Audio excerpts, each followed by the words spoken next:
Bienvenidos a este video. En este video hablaremos sobre la radio, una visión subjetiva. Paradójicamente, en 1922, Radio Cultura obtiene el derecho a emitir publicidad, con el cual se adopta el sistema estadounidense frente al europeo de servicio público sostenido por los oyentes.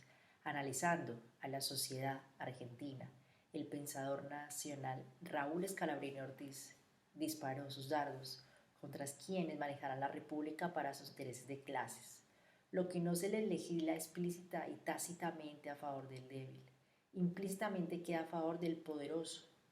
Fue lo que ocurrió desde siempre en materia de radiodifusión hasta los comienzos del siglo XXI, cuando la presidenta Cristina Fernández de Kirchner decidió enviar al Parlamento un proyecto consensuado en la sociedad de lo que hoy se conoce como Ley de Servicios Audiovisuales. Ya en 1934, desde las páginas de la revista Micrófono, Jorge Mancini escribía que mientras la radio esté en manos particulares, perseguirían un fin exclusivamente utilitario, y mientras persiguen un fin utilitario, el nivel estético de sus audiciones estará por debajo de la cultura general y conspira contra la salud espiritual de nuestro pueblo, o sea, contra los intereses supremos del Estado. Entonces, abuelo de pájaro, podríamos decir que la radio en la Argentina nació sin ley y se desarrolló espasmódicamente, sujeta a los ocasionales gobiernos, con disposiciones siempre contradictorias, superpuestas y transitorias, ya que se modificaban de acuerdo a las necesidades gubernamentales de turno, generalmente militares, pero influidas por civiles provenientes de la vieja casta oligárquica. Sostenemos que en la Argentina la rigidez del sistema impidió la alternativa. Edita, habla, el que tiene el gran poder económico. Se difunde la ideología dominante. Los medios son la correa transmisora del mensaje del sistema que permite la libertad de expresión. Una sutileza del lenguaje. Todos podemos expresarnos, solamente los poderosos tienen la posibilidad de controlar los medios. Así como en los años 50 la televisión se expandió por todo el continente latinoamericano, en la década del 20 la radio había realizado el mismo camino bajando del norte, desarrollándose en el sur colonizado, copiando el modelo que perdura hasta en nuestros días. Según el investigador Enrique Gómez Manet, América Latina es la única región del mundo subdesarrollada donde los medios de difusión son mayoritariamente privados y donde los estados tienen menos pesos en la comunicación y donde los anunciantes y agencias informativas y de publicidad controlan casi totalmente el mercado, y en esta estructura comercial cuyos resultados son contrarios al interés público, Estados Unidos constituye el centro productor del sistema y el máximo suministrador de noticias y programas. Como dijimos, el 27 de agosto de 1920 la autodenominada Sociedad Radio Argentina, compuesta por un grupo de jóvenes adinerados, cultos, talentosos e inquietos, concreta la primera experiencia radial al sur del río Bravo.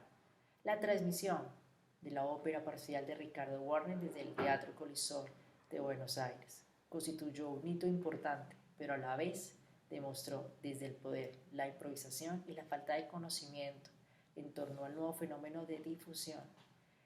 La radio aparece como un apéndice del espectáculo, como un entretenimiento para cubrir el ocio de las clases altas, para difundir cultura. Esa circunstancia debe ser tenida en cuenta para analizar las contradicciones en su definición y la carencia de una legislación apropiada en la materia. Ello repercutiría en el futuro. Para los grupos empresariales que se autotitularon broadcasts, era un mero negocio y por eso lograron imponer algunas medidas como ser el Consejo Deliberante de Buenos Aires. En 1922 permitiría el financiamiento de Loix Radio Cultura mediante avisos de propaganda comercial, como ya explicaremos. En Estados Unidos, David Sandiford, esta vez desde la NSA, la voz del amo, impone la idea de que la radio es una industria y como tal comienza a desarrollarse en la Argentina. Primero con la importación de receptores y posteriormente con el armado de los mismos en el país como consecuencia de los primeros intentos de industrialización, aunque atados a los centros de poder. En 1924 y siguiendo las decisiones legislativas de Inglaterra y Estados Unidos, se procura regularizar el funcionamiento del broadcasting con la finalidad de difundir noticias de interés general, conferencias, conciertos, vocales e instrumentales, audiciones teatrales y otras manifestaciones culturales. Así se expresa en el decreto del 27 de mayo de 1924, quien modifica el reglamento existente desde 1917 sobre comunicaciones sin hilos, que sitúa el servicio radiotelegráfico en la órbita del Ministerio de Marina para la zona marítima y el Ministerio del Interior para la zona terrestre. La radio desciende en línea directa del telégrafo y ese carácter confundía su identidad de medio masivo. Aunque en 1923 el legislador Rodolfo Monero ya habla de broadcast en uno de los proyectos olvidados y seguía sin comprenderse totalmente la diferencia entre otro decreto de 1928 coloca a la radio en la jurisdicción y fiscalización del Ministerio del Interior a través de correos y telégrafos. Ese decreto se reglamenta el año siguiente y determina la caducidad de todas las licencias existentes. Son las primeras tentativas para el control del medio. Las emisoras debían enviar a correos y telégrafos los programas con 8 días de anticipación. En 1930 se abre en la Argentina el ciclo de golpes y contragolpes de Estado. Un reglamento de radiocomunicaciones de 1933 aumenta la censura, permiten las cadenas. Los licenciatarios deben tener solvencia económica y antecedentes satisfactorios. En 1934 se edita un folleto de instrucción. Este folleto ha sido durante años el vademecum de la radio comercial y, como es lógico, comienzan hablando en publicidad. También el folleto busca restringir el espacio informativo, en lo tocante a lo permitido y lo prohibido. El folleto era un alarde de censura explícita. El titular de la licencia debía responder por todo lo irradiado, pero los titulares de las licencias no se conmovían por la censura. Antes bien, le pedían, las exigía, dando seguridad al gobierno de que la radio comercial no reivindicaría la libertad de prensa. Radio de poder en la Argentina. En este panorama entra a tallar la reaccionaria dirección eclesiástica de la Iglesia Católica de nuestro país. Al analizar Miranda Lida el rol del diario El Pueblo Escribe, la expectativa del diario por influir en la sociedad, la cultura y la política de su tiempo estuvo siempre presente y creció más todavía hacia la década de 1930. Comencemos por su aspiración a moralizar las sociedades, típica de cualquier publicado católico. No se expresaba solo a través de una prédica acerca de la necesidad de regenerar la corrupta sociedad moderna, sino que desembarcó en iniciativas concretas a través de las cuales el diario pretendía encontrar eco en la sociedad de su tiempo.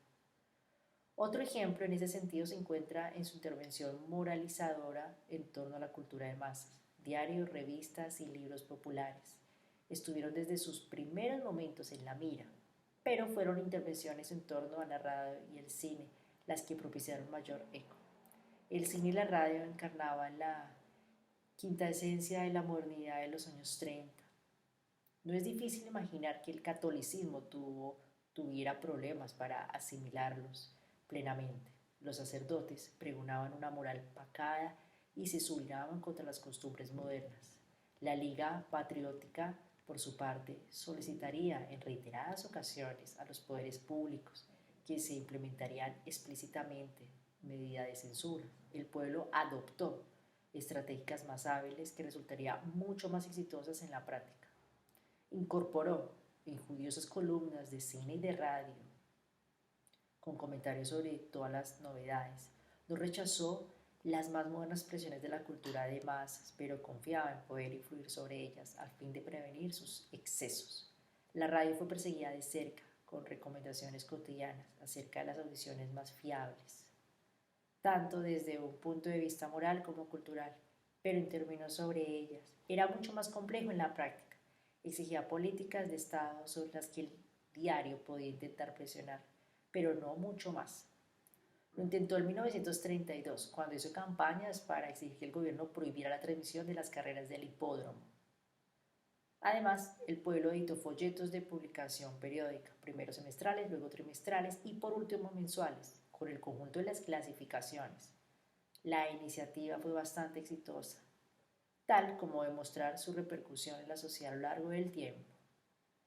Por otra parte, se le transmitía por radio, cosa a la que autorizaba la sencilla con la que el periódico las elaboraba y las presentaba al lector.